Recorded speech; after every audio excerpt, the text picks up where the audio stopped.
안녕하세요. 스스로 삶의 주인이 되다의 주인입니다. 이번 시간은 변화를 두려워하는가에 대하여 이야기해 보도록 하겠습니다. 우리는 흔히 변화를 두려워하는 자신을 보며 자책합니다. 나는 왜 이렇게 용기가 없을까? 왜 늘 제자리일까? 하지만 사람들은 빛나는 보석을 원하면서도 정작 그 보석을 만들기 위해 원석을 깎아내는 변화는 거부한다는 사실 말입니다. 익숙한 고통이 낯선 행복보다 안전하다고 믿기 때문이죠. 우리 몸은 원시 시대부터 맹수로 위협에 잡아먹히지 않으려 익숙한 길로만 다녔습니다. 몸을 지키려 했던 거죠. 하지만 허물을 벗지 못하는 뱀은 죽습니다. 뱀에게 허물을 벗는 과정은 뼈가 깎이는 고통이겠지만 그 변화를 거부하는 순간 뱀은 성장을 멈추고 안에서부터 썩어갑니다. 우리 인간의 삶도 이와 같습니다. 당연히 허물을 벗는 건 아픈 일이겠지요. 생두도 뜨거움을 피하면 그저 생기 없는 씨앗으로 썩을 뿐이지만 그 열기를 온몸으로 받아내면 세상을 깨우는 향기가 됩니다. 지금 내 가슴이 뛰는 건 불안해서가 아니라 내 안의 거인이 기지개를 켜며 껍질을 두드리는 소리입니다. 두려움은 올바른 방향으로 가고 있다는 이정표이죠. 두려워할 것은 어제와 똑같은 오늘에 안주하는 나 자신입니다. 돈은 있다가도 없고 가게는 열었다가도 닫을 수 있습니다. 하지만 나라는 본질은 사라지지 않습니다. 세상이 나를 어떻게 부르는가 보다 스스로 삶의 주인이 되는 것입니다. 이제 더 이상 타인의 박수를 갈구하지 마시기 바랍니다. 오직 나에게 보내는 찬사에 귀를 기울이기 바랍니다. 나는 좋은 사람이고, 그래서 나의 인생에 일어나는 모든 일은 결국 나를 완성하는 축복이다. 오늘 이 순간부터 나는 나의 주인이 된다 얘기하기 바랍니다. 변할 때 여러분은 성장합니다. 우주는 지금도 변하며 움직이고 있습니다. 오늘은 스스로 삶의 주인이 되는 여러분이 되셨으면 합니다. 그럼 손자병법 허실편 9. 언제 어디서나 교전할까? 내가 선정한다. 시작하겠습니다.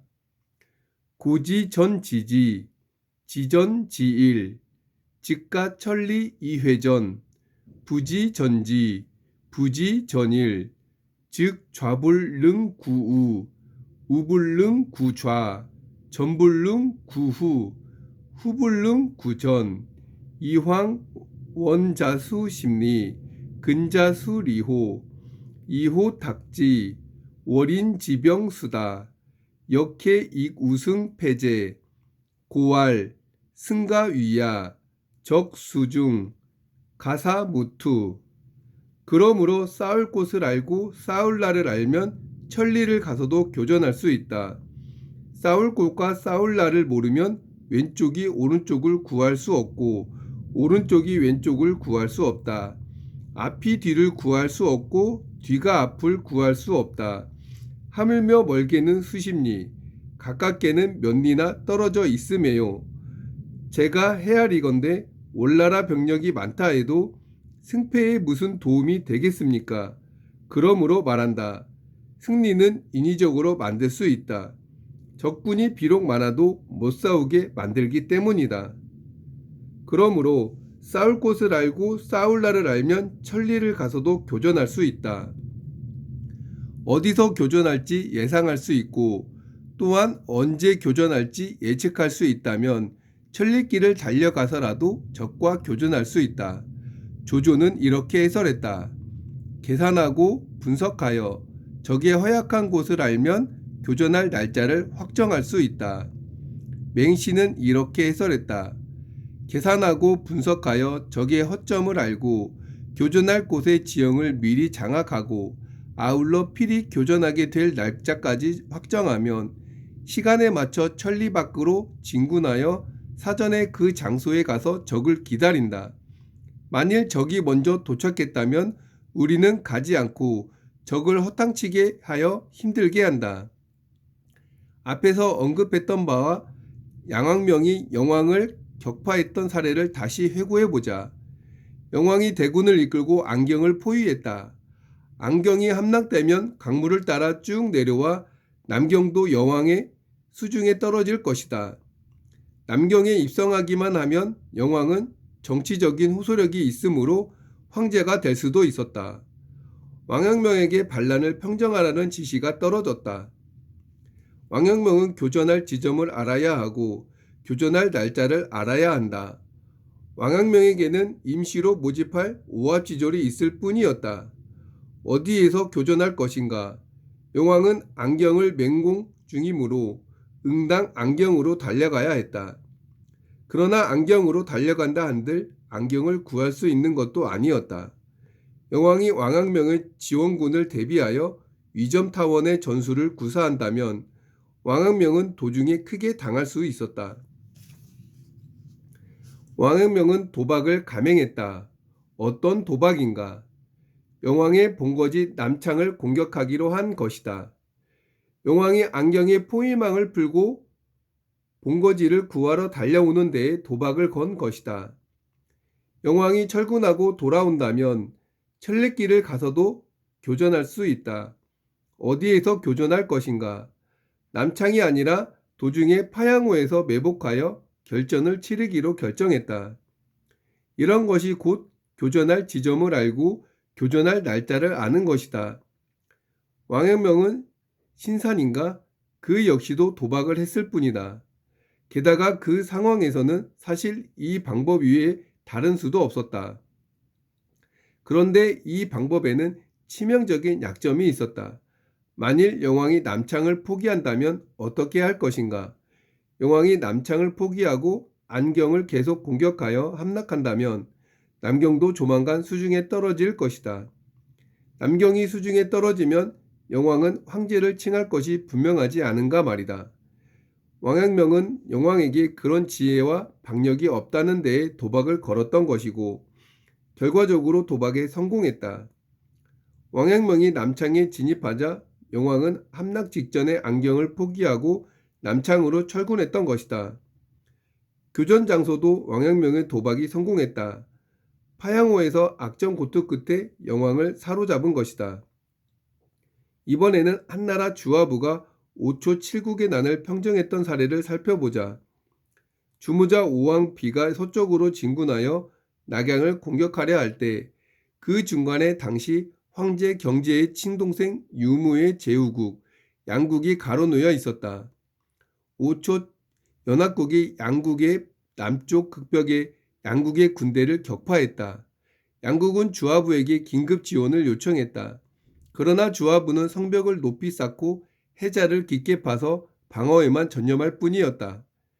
양왕 유무는 매일 화급에게 특사를 보내어 구원을 요청했지만 주화부는 외면했다. 양왕은 급기야 친형인 경제에게 상소를 올렸다. 경제는 주화부에게 엄명을 내려 속히 양국을 구하라 지시했다. 그러나 주화부는 장군이 전쟁터에 나가면 황제의 명령일지라도 받지 않을 수 있음을 이유로 엄명을 거부했다. 양왕과 5초 연합국이 악전고투를 하는 동안 주화부는 조용히 경기병을 보내 5초 후방의 보급선을 차단했다. 반란군은 식량이 떨어지자 사기가 저하되었다. 오왕비는 보급선을 뚫기 위해 주화부에게 도전했다. 그러나 주화부는 여전히 방어만 할 뿐 출전하지 않았다. 식량이 떨어진 반란군은 전투 의욕을 잃고 철군하기 시작했다. 교전할 지점을 알고 교전할 날짜를 안다고 했는데 주화부에게 교전할 시기가 다가온 것이다. 교전할 장소도 주하부가 선정했다. 회북 평원으로 결정했다. 오나라는 보병이 많아 험준한 지형에서 유리한데 한나라 중앙정부는 정거와 기마병이 많아 평지에서 추격전이 벌어지면 종횡무진 활개를 칠 수 있기 때문이다. 결국 주하부는 예정된 장소와 예정된 때에 반란군을 추격하여 평정했다. 5초의 난을 전부 평정하는데 불과 3개월밖에 걸리지 않았으니 지극히 신속하게 해결한 셈이다. 황제로부터 문무백관까지 그리고 3군 장사들은 주하부의 심원한 전술 전략에 탐복했다. 오로지 한 사람만이 주하부를 중후하여 원한이 골수에 사무쳤다. 양왕 유무였다. 유무는 이렇게 불만을 털어놓았다. 나를 미끼로 삼아 반란군의 기염을 잠재웠지 않은가. 힘든 싸움은 내가 다 했으며 하마터면 제후국이 함락되고 나는 죽을 뻔했다. 주하부는 반란군이 굶어 죽기 직전에 고개를 내밀고 겨우 한 번 밀어뜨린 것밖에 없지 않느냐. 결국 반란이 평정되었으니 모든 공은 주하부에게 돌아갔고 아울러 전술 전략이 주도 면밀하여 빈틈이 없다는 찬사까지 받았다. 싸울 곳과 싸울 날을 모르면 왼쪽이 오른쪽을 구할 수 없고 오른쪽이 왼쪽을 구할 수 없다. 앞이 뒤를 구할 수 없고 뒤가 앞을 구할 수 없다. 하물며 멀게는 수십 리, 가깝게는 몇 리나 떨어져 있음에요. 장애는 이렇게 해설했다.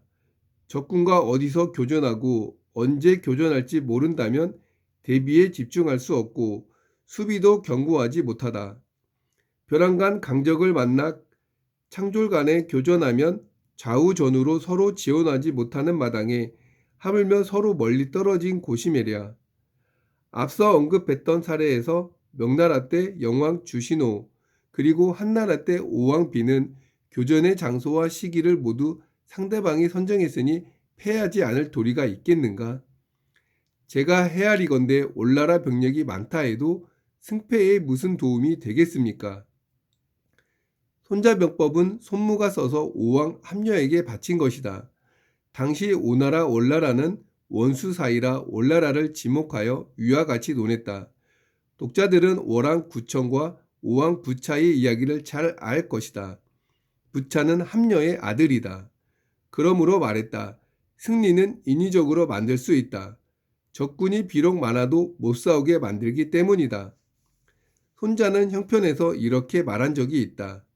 승리를 예상할 수 있지만 억지로 할 수는 없다. 그런데 여기 허시편에서는 승리를 인위적으로 만들 수 있다고 주장하고 있다. 모순되지 않는가? 모순되지 않다. 손자가 각각 논할 때의 언어 환경이 다르고 지목하는 바도 다르기 때문이다. 이를테면 왕학명이 영왕 주신호를 평정하려 했을 때를 상기해보자. 왕학명에게 병력을 포함한 관련 자원이 충분하고 또한 시각적으로도 충분한 여유가 있었다면 얼마든지 승리를 예상할 수 있지만 억지로 할 수는 없다. 면서 침착하게 차근차근 전진하며 확실하게 교전했을 것이다. 그러나 영왕 주신호가 거사했을 때 중앙정부는 속수무책이었으며 군사적인 지원도 바랄 수 없었다. 그저 자기 휘하에 있는 보잘것없는 병력을 가지고 영왕과 교전하며 난경 진입을 기필코 막아야 하는 상황이었다. 이런 상황에서 승리는 인위적으로 만들 수 있다. 적군이 비록 많아도 못싸게 만들기 때문이라는 전술 전략을 구사할 수밖에 달리 방법이 있겠는가? 그것은 일종의 도박이었지만 결과적으로 왕양명이 이겼다. 영왕은 비록 강했지만 안경을 버리고 남경을 포기하고 순순히 파양으로 달려와 자멸의 길을 택하도록 왕양명이 그렇게 인위적으로 만들었던 것이다.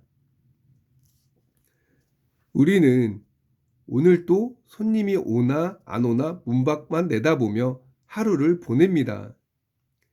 준비되지 않은 상태에서 파도처럼 밀려오는 상황들에 허덕이다 보면 어느새 나는 사장이 아니라 상황의 노예가 되어 있습니다. 손자는 말합니다. 싸울 곳을 알고 싸울 날을 알면 천리를 가서도 이긴다 라며 말합니다. 사장님들에게 싸울 곳은 단순히 매장 위치가 아닙니다. 내가 어떤 가치로 승부할지 정하는 철학의 영토입니다. 남들이 다 하는 저가 경쟁, 유행하는 인테리어에 휩쓸리는 건 싸울 곳을 모른 채 적진으로 뛰어드는 것과 같습니다. 내가 누구인지 알고 내 커피의 본질을 알면 어떤 거대 자본 프랜차이즈가 옆에 들어와도 흔들리지 않습니다. 그게 바로 천리를 가서도 이기는 스스로 삶의 주인의 전략입니다. 승리는 만들어내는 것입니다. 운이 좋아서 장사가 잘 되는 게 아닙니다. 경쟁자나 힘든 상황이 아무리 많아도 그들이 힘을 쓰지 못하게 만드는 것, 즉, 나만의 독보적인 색깔로 경쟁 자체를 무의미하게 만드는 것이 진짜 승리입니다. 남들이 기술을 연마할 때 나는 짐승과 인문학을 연마하면 됩니다. 그것이 적군이 많아도 그들을 무력하게 만드는 당신만의 강력한 허실 전략이죠. 우린 두려워합니다. 하지만 두려워하지 마시기 바랍니다. 어디서 어떻게 싸울지 내가 먼저 결정하면 전장의 주인은 내가 됩니다. 상황에 떠밀려 문을 여는 사람이 아니라 내가 정한 날에 내가 정한 가치로 세상을 맞이하는 스스로 삶의 주인이 되시기 바랍니다. 그럼 저는 오늘은 스스로 삶의 주인이 되는 여러분이 되시기 바라겠습니다. 그럼 저는 다음 시간에 뵙겠습니다. 구독, 좋아요, 알람 설정 부탁드립니다. 감사합니다.